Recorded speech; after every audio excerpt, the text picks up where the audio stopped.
Всем привет! Вы на канале Польза.нет, меня зовут Саня, и здесь только подробные обзоры с целью сэкономить вам средства. И на 99% сегодня я справлюсь. Почему? Потому что сегодня на обзоре будет Moto G85, либо по-другому Moto S50 Neon. И какие плюсы у этого смартфона, как его пиарят. Во-первых, цена. Вы когда видите ее, допустим, на Алишке во время распродажи, думаете, вау. Потом там еще помимо этого вы видите 50 мегапикселей, вроде бы Type-C-шник, и карту памяти можно запихать, и уже экран водопад, хотя их не люблю, но в бюджетном устройстве вау, ничего себе, как классно, да? Но это с одной стороны. А с другой стороны, здесь очень много подводных камней, несмотря на то, что он безумно легкий. И в каком-то смысле это компакт, стоит 10 тысяч раз подумать перед тем, как его приобрести. И да, здесь даже не капля, а дырочка у фронталки. Смотрим. Распаковка. Поставляется данная модель в упаковке из плотного картона. На упаковке есть стандартное название и краткие характеристики у модели. Упаковка обыкновенная. В комплекте мы имеем сам смартфон с наклеенной защитной пленкой, силиконовый обыкновенный чехол, краткое руководство, блок питания на 30 Вт с китайской вилкой и кабель для зарядки с USB-A на Type-C. Слот прорезиненный и гибридный на 2 сим-карты, или одну сим-карту и одну карту памяти до 1 терабайта. Весит смартфон 173 грамма, а габариты 162 на 73,9 на 9,9 мм с блоком камер. Без него 7,9 мм. И в каком-то смысле это компакт. 7 обзоров в неделю выгружаю, ежемесячно разыгрываю по одному смартфону Poco X6 Pro. Для участия в розыгрыше необходимо подписаться на этот канал с колоколом, оставить любой комментарий осмысленный больше 5 слов, и либо в комментарии, либо в описании своего канала указать свое имя в Телеграме. Подписаться на Телеграм-канал скидок по верхней ссылке в описании, и вы автоматически в розыгрыше. Если победите, я вам напишу все розыгрыши в конце каждого месяца на стриме. Присутствовать на нем не обязательно. Перейдем к обзору. Приобрести данный девайс можно в черной, синей и зелено-желтой расцветке. Внешне смартфон выглядит аккуратно и привлекательно, грани у него закругленные, тыльная часть выполнена из стекла с рельефной поверхностью. Рамки же из пластмассы, при этом материалы тактильно приятные. В руке лежит смартфон комфортно, он не громадный и не тяжелый. Одной рукой пользоваться смартфоном можно. На корпусе расположили кнопку питания, качели регулировки громкости, разъем USB Type-C OTG версии 2.0, 2 микрофона и динамики с поддержкой Dolby Atmos. Мини-джека и К-порта нет. Динамики не громкие, а само качество звука среднее. В настройках можно найти предустановки и даже кастомный эквалайзер. Хорошо, что можно настроить силу вибрации. Вибра убогая. По поводу звука, я когда говорю качество среднее, опять же для смартфона за 1010, потому что перекос между нижним и верхним динамиком просто космоса, у тебя ощущение, как будто это моно, а не стерео. Летим дальше. Смарт оснащен PIO-OLED изогнутым дисплеем на 6,67 дюйма с разрешением 2400 на 1080 пикселей, поддержка HDR10+, и частота обновления экрана до 120 Гц в автоматическом режиме. Соотношение сторон 20 к 9, плотность пикселей 393 ppi, яркость по моим замерам на 100%, 760 люксов, а в пике 1700 люксов. DC-диминг в наличии, показатели шима выше 17% не поднимаются при измерении радексом, а если измерять прибором ТКА, то шим на минимальной яркости поднимается до 80-100%. Сенсорный отклик у экрана не сказал бы, что самый плохой, но проблемы с ним встречаются, притом лютейшие, как только появляется нагрузка. Только начинаете играть, все, забудьте о таче, через 5 минут это просто боль. Мультитач на борту на 10 касаний одновременно экрана откликается без проблем. Разблокировать экран можно при помощи сканера отпечатков пальцев под экраном, распознаванием лица стандартными способами. Сканер в принципе работает неплохо, промахи проскакивают, но в целом все в пределах нормы. И один и тот же отпечаток пальца завести можно, за что отдельно от меня минус. Всего можно завести 5 отпечатков пальцев. Функция распознавания лиц срабатывает даже под углом. Зарегистрировать биометрические данные можно только одного лица, никаких дополнительных лиц или видов нету. Процессор установлен супер печаль, но зато современный. Qualcomm 6S Gen 3 с техпроцессом 6 нанометров, с 8 ядрами и максимальной частотой 2,3 ГГц. Графический процессор Adreno 619, оперативная память LPDDR4X и доступна на выбор 8 или 12 ГБ. Внутренняя память UFS 2.2, это хорошо, на 256 ГБ и 512 ГБ, поэтому оболочка не тормозит. Система Moto MyUI на базе Android 14 версии, у меня на руках версия с глобальной прошивкой, русский язык на борту, как и Google сервисы. По беспроводным возможностям Smart имеет поддержку двухдиапазонного Wi-Fi, 5G сетей, 4G сетей, для 4G 20-го бенда нет. Датчик приближения физически работает без нареканий, Bluetooth чип версии 5.1, старенький, но рабочий. Список аудиокодеков вы видите на экране, и он отличный. NFC смартфон поддерживает, MirPay встает, GPS однодиапазонный, не двухдиапазонный, это плохо. Тест в городских условиях показывает стандартную точность до 3 метров. Аккумулятор 5000 мАч, в PC-марке Smart выдал очень приличные 9 часов 12 минут, в Oracle Performance 12620 баллов. Smart поддерживает быструю зарядку до 30 Вт, беспроводной зарядки нет, как и проводной реверсивной тоже нет. А хотелось бы бы за эти деньги хоть что-то, учитывая, что это точно не первый эшелон. Motorola принадлежит Lenovo, напоминаю. Заряжается он от 0 до сотки у меня за 55 минут, за 35 минут на 62% и за 18 минут на 40% родной зарядкой. При просмотре видео на YouTube по Wi-Fi на 100% яркости уходит в среднем 4-5% заряда, и в играх за час улетает 20%, но играть невозможно. Может быть, пошаговые какие-то стратегии, либо что-то очень супер легкое, но в какой-нибудь там PUBG вы не поиграете. Через 5 минут отваливается тач, смарт греется и все. Тротлинг-тест проходит он со следующими результатами. 231 гипс минимально, максимально 257 и в среднем 247 гипсов. Сразу вспоминаются всякие Poco M6 по 8000, правда? На 100 потоках при 60 минутах. Сколько он выбивает в Geekbench, это тоже слезы, вы все видите на экране. Особо отмечаю Antutu, где он выдает всего 485 тысяч попугаев, и, мягко скажем, это печаль. Storage тест 44 тысячи, стресс-тест прошел смартфон неплохо, результаты вы видите на экране. Основной сенсор на 50 мегапикселей с оптостабом, апертура 1.8 и максимальным доступным разрешением для съемки 1080p 30 fps. Смех. Сверхширик на 8 мегапикселей с апертурой 2.2 углом обзора в 118 градусов, а макрорежим здесь. Фронталка на 32 мегапикселя с апертурой 2.5 находится по центру верхней части экрана в небольшом вырезе. Максимальное разрешение для съемки видео фронталки 1080p 30 fps. Я сравнивал данную модель со смартфоном от CMF, который стоит дешевле. В итоге Motorola проиграла по всем моментам. Фотографии даже сравнивать не буду. Хотите, скачивайте в моей телеге. Фотографирует смартфон просто отвратно.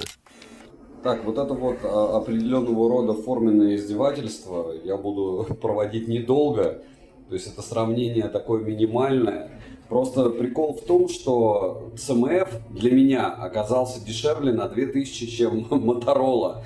Понятно, что вы, кстати, скорее всего, тоже дешевле купите CMF, но возможности у него лучше. И когда ты, во всяком случае по камере, когда ты сравниваешь это дело на бумаге, ты видишь ценник и думаешь, а чем Moto лучше?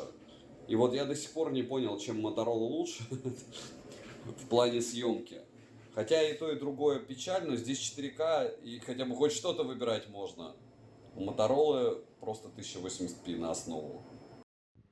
Ну, чтобы вы понимали, что даже со студийным освещением, вот вам сравнение двух камер одного смартфона, у которого тоже не назовешь суперкамерафоном, но он снимает очень неплохо.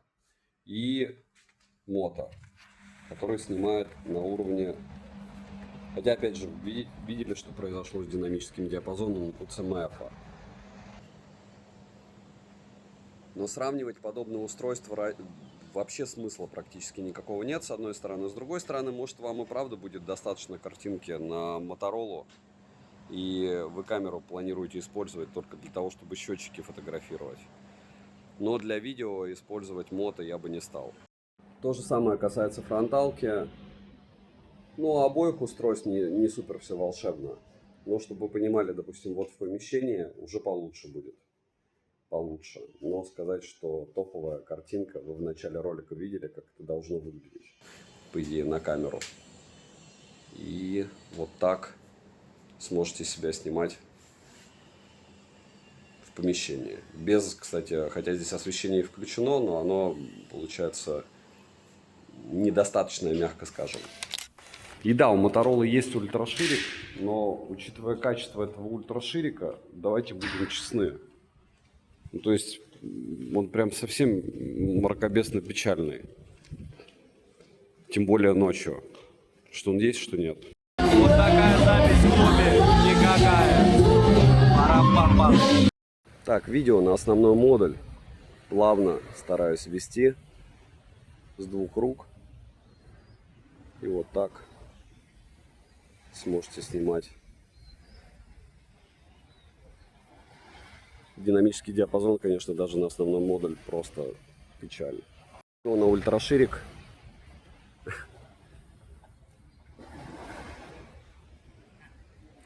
Лучше бы вообще камеры не было, да? Хотя, с другой стороны, что-то там снимает, и то неплохо. Можно параллельно ставить на паузу или делать фотографию. Видео на фронталку. Кстати, не так печально ощущается, но динамический диапазон такой себе. Роллинг шаттер просто безумный. Есть двойная съемка фото, есть двойная съемка видео. И, можно даже менять, прикиньте. Так, вот так романтично будет выглядеть свежезаваренный кофе на вот этот великолепный смартфон. Очень мне тяжело его оценивать, потому что вот конкурент, и понятно, что он чуть-чуть больше, и понятно, что без NFC, но по уровню... Кажется, теперь CMF не такое плохое железо. Так, ну, объективно я вообще не хочу это устройство каким-то образом для вас мучить в плане съемки, а в плане сравнения с тем же CMF. Почему? Потому что, ну, вы сами все видите. За такие деньги. Ну, просто я прям совсем много, он везде вообще дорого стоит. И в плане компакт. Pixel 8a тоже компакт. DCMF компакт, он не настолько больше. Я не пихаю вам CMF, есть еще Poco X6 Pro, Poco Realme, еще много всего. Motorola, что у тебя с ценообразованием? Или это потому, что ты тонкий и маленький? И экран у тебя не прямой? И фронталка. Тоже в лифте. Ну вот если брать на солнце бьет мне в лицо и съемка на фронталку, в этом случае более-менее. Но вообще еще и руку нужно оттягивать. Вот это на вытянутой руке. Обычно я снимаю вот так. Вообще не про съемку, вообще непонятно. Про компактность, наверное, девайса.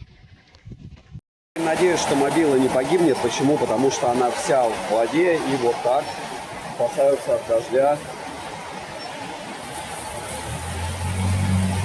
Когда уровень воды, а он поднимется 100% выше. Минус — это пластиковая рамка, нет мини-джека, старый Bluetooth чип, камеры среднего уровня, экран имеет заметный шим и ужасный процессор за эти деньги. То есть непонятно вообще, за что вы должны заплатить, за то, как они рекламу организуют. Цену можете посмотреть по ссылке в описании к видео. Не забудьте подписаться на телеграм-канал скидок, взаимопомощи и мой личный телеграм-канал по ссылкам в описании. Этим вы очень поможете проекту. Резюмировать я бы хотел довольно просто. Если вам не нужна камера, которой здесь нет, если вам не нужны игровые возможности, которых здесь тоже нет. Ну, логично, даже 500 тысяч баллов Antutu не набирает. Если вам вообще ничего не надо от смартфона, можете купить себе Poco M6. Или купить себе Poco M6 Pro за 12. Или купить себе Realme C51, 61, да вообще любой Realme. Но Motorola — это Lenovo уже очень много лет.